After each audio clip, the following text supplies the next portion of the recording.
Hello everybody, welcome to the webinar summarizing our scientific research on coupled wind and fire interaction. Warm welcome to the small groups of representatives at ITB headquarters, and warm welcome to everyone joining us online. Also, if you're watching this a little bit later than today, I'm happy that you've reached out to this material. I hope it proves to be valuable for years.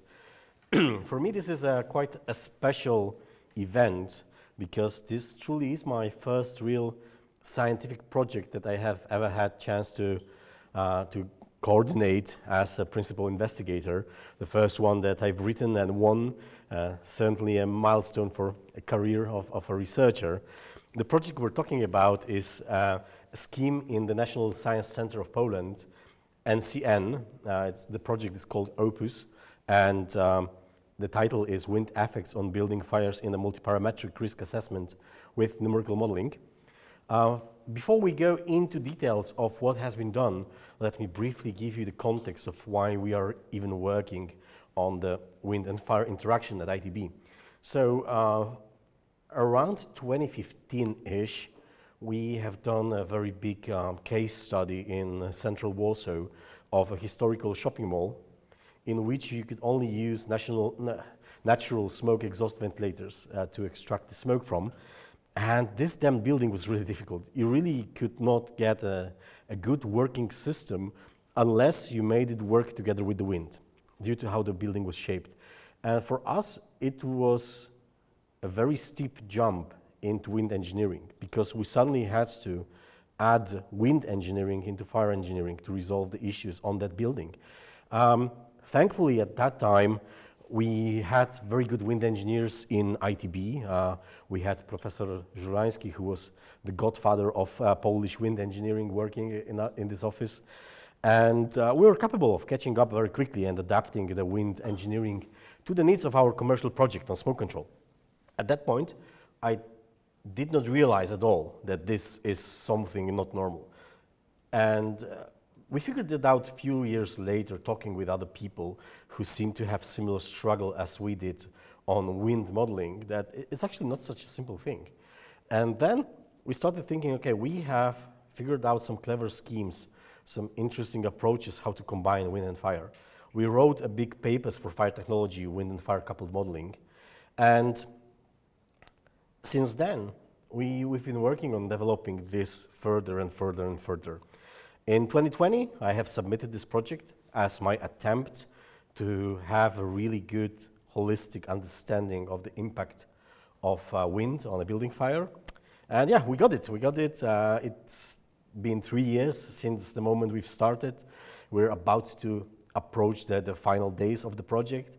And here we are, finally capable of telling you the assumptions we had, the pathway we went, the models that were developed, and how everything connected together in the final assessment that I'm going to share with you at the end of this webinar. You will see 5 presentations, this introduction, and I will also summarize the webinar. You'll also meet the project team, Bartosz Michówka, who did analysis on the design fires and some fundamental fire-related assumptions for the project. Dr. Grzegorz Krajewski, who did evacuation modeling and helped me assess the outcomes of the project, and Dr. Paulina Jamińska, who was the postdoc in this project and who carried most of the numerical work presented in here. So yeah, that's the brief historical overview of how we ended up in this room today. Let's try and talk about wind now. I've started my project with this quote from a children's song telling the story of Great Fire of London. As the wind it blew, the sparks they flew, and the flames they started leaping. I found it beautiful that almost 400 years ago, the profound impact of wind on fires was already recognized to a level it became a part of the culture. And I think that's the fact. It is kind of obvious that wind and fire are things that when they are together, the outcomes are completely different than when there is fire with no wind at all. And we knew it intuitively that the fire changes when it's subject to wind. We know that the consequences of the fire will be different in wind conditions. The big question is how much, when, how, and these are the ones that we're trying to assess. When I was looking, preparing my papers on wind and fire, I came across an FPA report that summarized incidents in which there were fatalities in. And in that report, I found a quote that 60% of all of the incidents perhaps could have had wind as a force that led to the outcomes of the fire. 60%, that's tremendous. In 30 of those fires, the wind impact has been confirmed. It's obvious that it was the wind, the thing that made this fire so much better. For 10% of the cases, it was quite probable, however, not undocumented.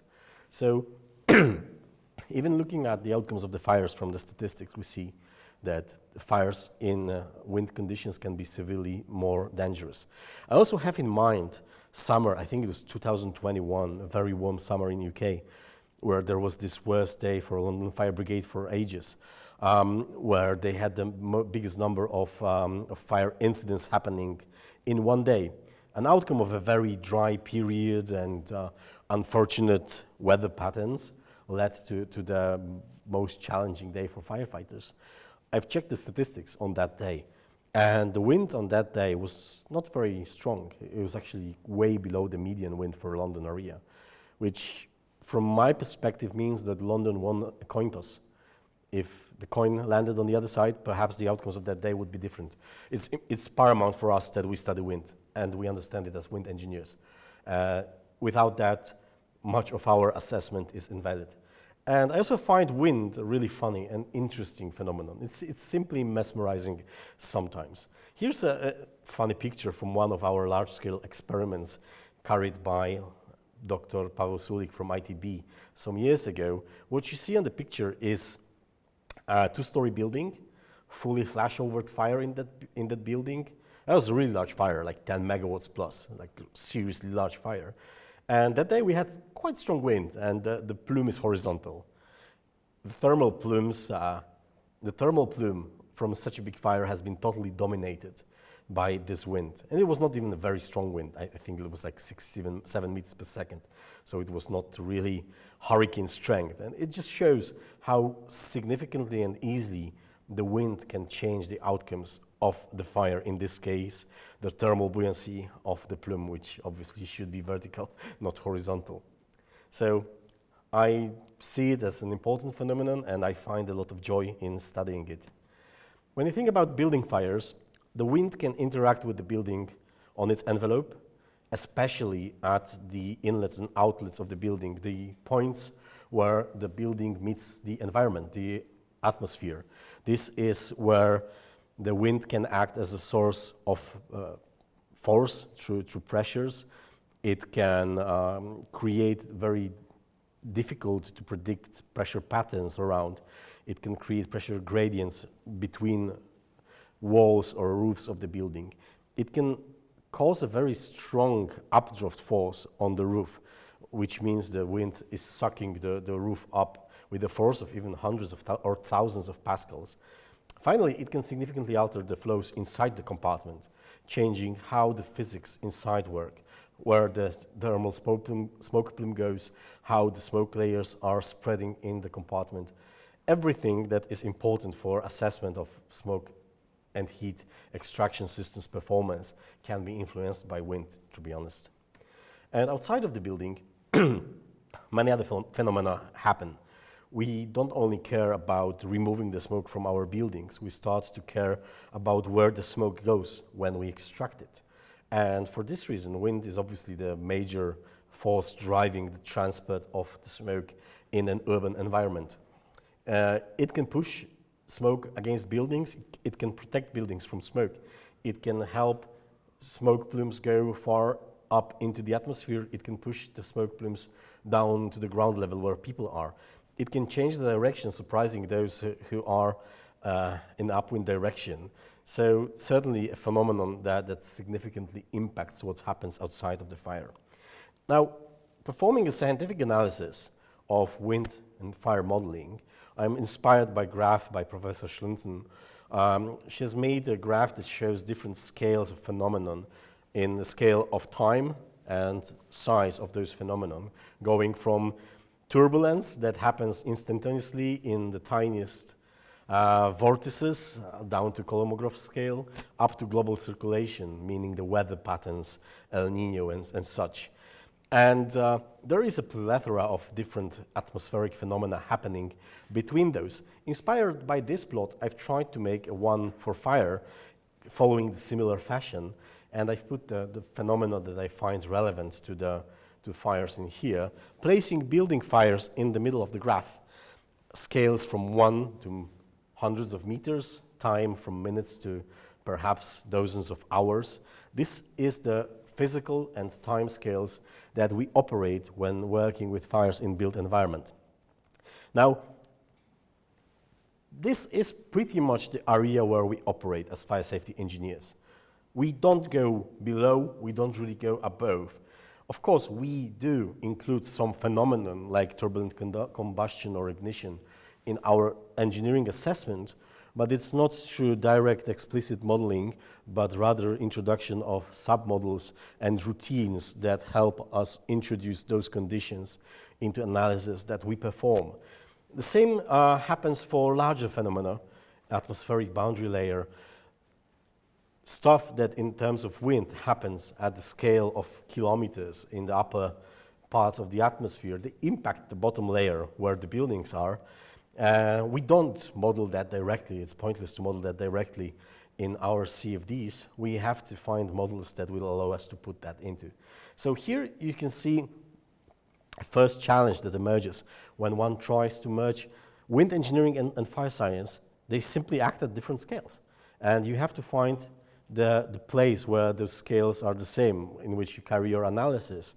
And for everything happening at a different scale, you have to figure out how to model that to get a reasonable outcome. And boy, that was a significant part of this project, which you will hear about in the next presentations. So now let's try to summarize where we are.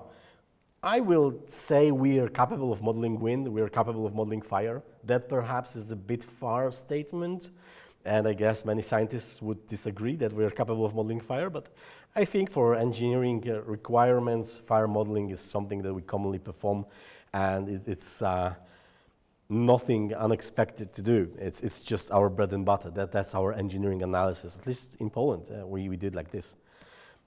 In 2017-18, when we've published the papers in fire technology, we've claimed that we know how to model wind and fire as a coupled analysis. We've shown how does one perform such an analysis, which things are meaningful for that analysis, how does one come to the boundary conditions, initial conditions, how does one define the problem, and how does one solve it. So I would say the coupled wind and fire modeling is also known. Having this framework available, we were capable already in the past predicting outcomes of a single design scenarios in buildings in the case of wind. And we were able to also assess the general influence of wind on smoke control systems, some stuff that we have also published previously. Last one was on the SFP Europe last year, where we've talked about shifting the aerodynamic discharge coefficient paradigm. Anyway, we are very well capable of that, and we are doing that in our everyday engineering. So why do we need a scientific project? Why do we need all this hassle? Because we want to introduce a multiparametric analysis. We want to go beyond. We don't want to understand the outcomes of a single scenario. I want a distribution of scenarios. I want to understand holistically how wind affects my fire, and can I generalize this thinking for better outcomes for engineering and science. That is the point of setting up a research grant in the National Science Center and doing that for 3 years. Now, if we go a little deeper into that, where the challenge is, fire engineers, we like to simplify fires. We love the fire phases, growth, flashover, decay phase. We love to simplify fires. I often say that the fire science is science of complexity and simplifying those complexities so we can use them in practice. But this is simply a description of a fire that has happened, or a fire that may have never happened. It's just a single course of a fire. I like to view it as a more complicated phenomenon, something that begins, ignites, then perhaps spreads, grows, And based on how the course of the fire went, it creates damage or loss. It's not a single line on a plot, it's thousands of possible plots that you could have. Now, if you think about it, you put systems and wind into that equation, you end up with a significantly more complicated image. Your systems in the building will affect the fire itself, the way how it spreads, and how much damage it does. And wind will affect all of those above. It will affect the systems, it will affect the growth. It will also perhaps drive or prevent damage. So even though the graph is simple, it's a complicated mesh of interactions between those things, very nonlinear. But to make it worse, you cannot simply multiply fires by systems by wind. These are complicated phenomena. In terms of fires, I like to think about fire as a collection of events that happen one after another. The fire has to ignite, then if it has the capability to spread to other objects, it will. If it doesn't, it will decay. If it has enough ventilation, it will be driven by oxygen. If it doesn't have it, will be driven by fuel. It's a bunch of events that happen consequently one after another, very difficult to predict when they will happen. And some people try to present this as a fault tree analysis. I don't really like this method because it gives you false thinking that you can predict fires. You cannot. It's very difficult. I like to think about it as a collection of things that happen in progression. If you think about safety systems you can probably reduce to probability distributions. You can put a number on probability that a particular system will work in case of a fire. My student Bartosz, who done this analysis, has put a note that every single data source he found for this was older than him. A very difficult statement to work with, but that's the reality.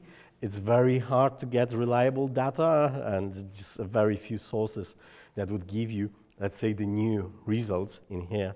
But yeah, we can simplify systems into some sort of probabilities, and it's also conditional probabilities. If my fire alarm doesn't work, then my smoke control will not work at all because it doesn't know that there's fire. So yeah, we can sort it out. There's also the element of chaos, the humans, which is very difficult to prescribe and will behave very different from what we usually assume. A psychological thing that most of the evacuation time will be defined in the pre-evacuation phase, for example. That's very difficult to engineer for. So you have this complicated array, and then you have wind. Wind is something that constantly changes. Wind now, it will be different than wind in 1 hour from now. It's challenging to predict the wind. Of course, we can do it. It's meteorology. Predicting wind in a few hundred years ago in UK was a crime punished by death. Hopefully today it's just a science and modeling. We can predict it, though it's difficult to predict what will be the wind on the day when the fire will happen, because I don't have any idea when the fire will happen. So we can narrow wind into probability distribution. We can figure out from what direction and at what velocity the wind has blown and present it as an outcome for perhaps a whole year of calendar. What is the possible wind directions and velocities? However, when you start to interpret them, some of those velocities may be good for your system, some might be neutral, some may be bad. If the bad ones are the ones that are not very commonly present in your area, you have a good time, but it can be completely obvious. It may be the most common winds that cause the most challenging outcomes of your fires. So you have to be very well aware of these consequences, and this is something we try to map in this project. How to do it? We try to couple all those things, the event trees that represent the fires, the probabilities related to systems and people, and the probabilities related to the wind distribution in one large package that tries to answer the large questions. What will be the effects of wind action for a large group of diverse assumptions? What will it be? It's a very simple question, but you will not find an answer in the literature. There was no projects that would analyze hundreds of winds and fires and tell you that they end up in this distribution. Because we're engineers, not just scientists, we always look to simplifying those things to make them into useful tools for us. So that was another important part of the project, to narrow them down to something that we could use and hopefully share with you today and in the future. We want to find ways how to evaluate the results of those analyses, because we found that there are significant shortcomings in the methods of assessment that we normally use for CFD analysis that perhaps need to be modified if we want to analyze those multiparametric analysis of wind and fires that go into hundreds of scenarios. We wanted to figure out if we can determine the fire and wind risk. So a risk can be the basis of how we design buildings. And I think we found a way that you can actually do it quite well. And there was this one question I had in the back of my head all the time. Is there a safe wind? Is there a wind velocity that I can just ignore, that I don't care about? In some parts of literature, you can find values like 2 meters per second, 3, 5 meters, whatever.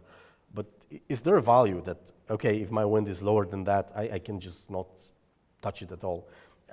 It's a question we didn't really find an answer for, but at least I'll give you some hints on how does it look like.